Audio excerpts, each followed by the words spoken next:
তিনি ঘুরতে বের হলেন অনেক দূরে। আপনার সবাই পালকির নাম শুনছেন? আগের যুগে পালকিতে চড়ে ঘুরতে নিয়ে যাওয়া হতো, এটাকে আরবিতে বলা হয় হাউতাজ। তো নবীজি আয়েশাকে হাউতাজে উঠালেন, চলো আমরা ঘুরে আসি। ঘোরাফেরা হয়ে গেল।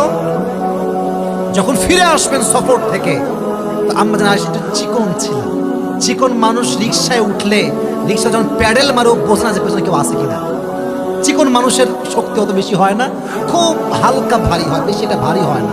তো যখন আসবেন ফিরে, তখন তার প্রকৃতির চাপ দিয়েছে। উনি বললেন, এই থামো, আমাকে একটু সময় দাও। তিনি উট থেকে নামবেন, হাউদাস থেকে। যখন প্রকৃতির ডাকে সাড়া দেওয়ার জন্য গেলেন, ওই সাহাবী যে উট ধরেছিল, ও বোঝে নাই যে আয়েশা উঠেছে কি উঠে নাই। ও ভাবছে উঠে গেছে, ও নিয়ে চলে গেছে। এদিকে আয়েশা যখন প্রকৃতির ডাকে সাড়া দিয়ে আসছে, দেখছে কিরে, উট নাই, সাহাবী নাই, কেউ নাই, পুরো মরুভূমির একটা এলাকা, কেউ নাই। উনি ভাবলেন যে আমি এখানে অপেক্ষা করি, আমার স্বামী আমার জন্য একজন লোক পাঠিয়ে দিল। সুবহানাল্লাহ পড়লেন না সবাই? এবার আম্মা জান আয়েশা রাদিয়াল্লাহু তাআলা আনহা চাদর বিছিয়ে শুয়ে পড়লেন। ছোট্ট মানুষ, চিকন মানুষ চাদর বিছিয়ে শুয়ে পড়লেন। ওদিকে নবীজি আব্দুল্লাহ ইবনে মুআত্তাল রাদিয়াল্লাহু তাআলা আনহুকে বললেন, যাও তুমি নিয়ে আসো আয়েশাকে। যখন তিনি আসলেন, আয়েশা আসলেন, উনি ঘুম থেকে উঠে চাদর মুড়ি দিয়ে পর্দার সঙ্গে হাউদাজে বসলেন।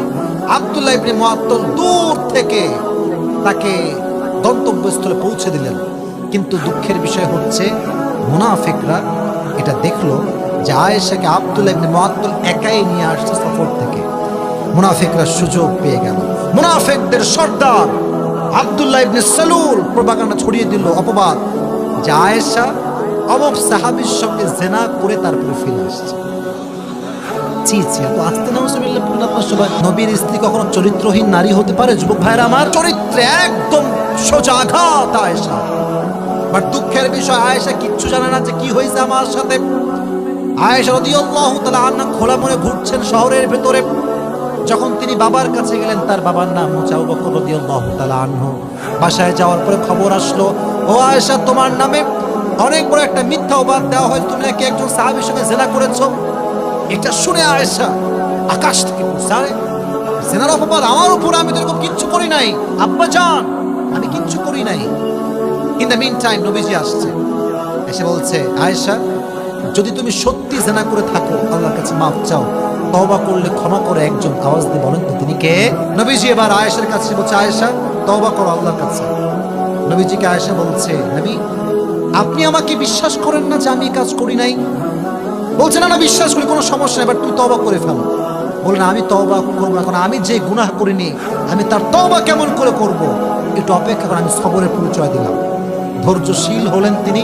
আল্লাহকে বলেন, আল্লাহ, আমি তোমার উপর সবর ধারণ করলাম, তুমি ফয়সালার মালিক আল্লাহ, আমি কোনো জুলুম করি নাই, কোনো অন্যায় করি নাই। তিনি সবের হয়ে গেলেন।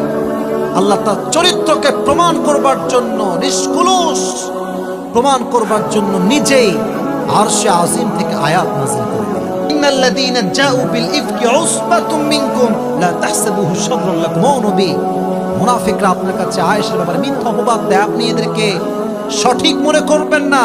মাথায় রাখবেন, মুনাফিক সব সময় মুসলমানদের চরিত্র নষ্ট করবার পায় তারা করে। ঠিক কিনা বলেন যুবক ভাইরা? আমি আয়েশার চরিত্র রক্ষা করবো, আয়েশা এমন কোনো কাজ করে নাই। তো আয়েশাকে যখন মিথ্যা অপবাদ দেওয়া হয়েছে, তিনি কেমন উল্টায় পড়ছেন না ধৈর্য ধারণ করেছেন? ধৈর্যের ফলাফল কি হয়েছে?